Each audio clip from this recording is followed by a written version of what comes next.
Quadratic functions are functions that can be written in the form f of x is equal to a times quantity x minus h squared plus k. Quadratic functions can be drawn on the coordinate plane as a u-shaped graph or a parabola. For the horizontal translation of a parabola, use the equation y equals to x minus h quantity squared. When h is less than 0, then the parabola shifts to the left. If h is greater than 0, then the parabola shifts to the right. For a vertical translation of a parabola, use the equation y equals to x squared plus k. For a vertical translation of a parabola, use the equation y equals to x squared plus k. When k is less than 0, the parabola shifts down, and when k is greater than 0, the parabola shifts up. For reflections across the x-axis, look at the coefficients of the equations. During the reflection across the x-axis, the form of the equation y equals to x squared becomes y equals negative x quantity squared.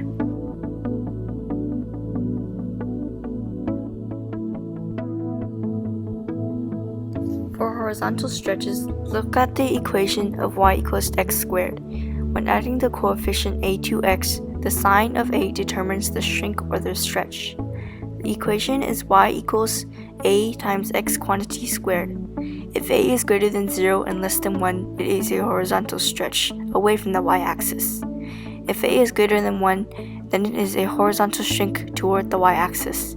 For vertical stretches, the equation is y equals a times x squared with no quantity squared. When a is greater than 0 and less than 1, it is a vertical stretch away from the x-axis.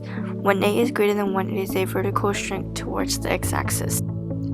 The axis of symmetry is a line that passes through the vertex of the parabola and divides the parabola into mirror images.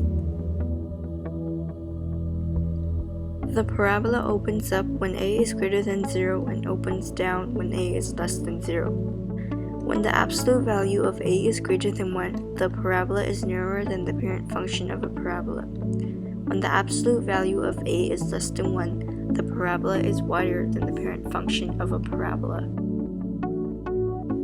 To find the axis of symmetry of a parabola, use the formula x equals negative b over 2a. To find the vertex of a parabola, find negative b over 2a, which will be the x-coordinate, and f of negative b over 2a, which will be the y-coordinate.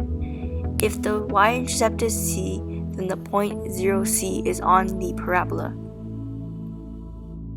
To find the minimum value, find f of negative b over 2a. The domain of the minimum value is all real numbers, and the range of the minimum value is greater than or equal to negative b over 2a. It is decreasing to the left of x equals negative b over 2a and increasing to the right of x equals negative b over 2a. To find the maximum value, find f of x equals negative b over 2a.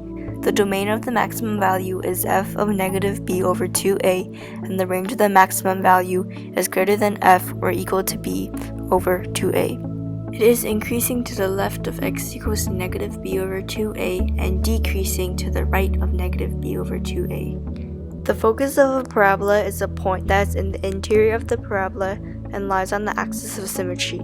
This image shows the directrix, vertex, and focus as labeled. Finding the focus and the directrix of a parabola with a vertical axis of symmetry is simple. Simply use the equation y equals 1/4 p times x squared and plug in any coordinates. The variable p that will be your solution can be used to find the focus, which is 0, p, and the directrix, which is y equals negative p. Finding the focus and the directrix of a parabola with a vertical axis of symmetry is simple.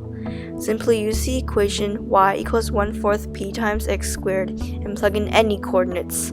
The variable p that will be your solution can be used to find the focus, which is 0, p, and the directrix, which is y equals negative p.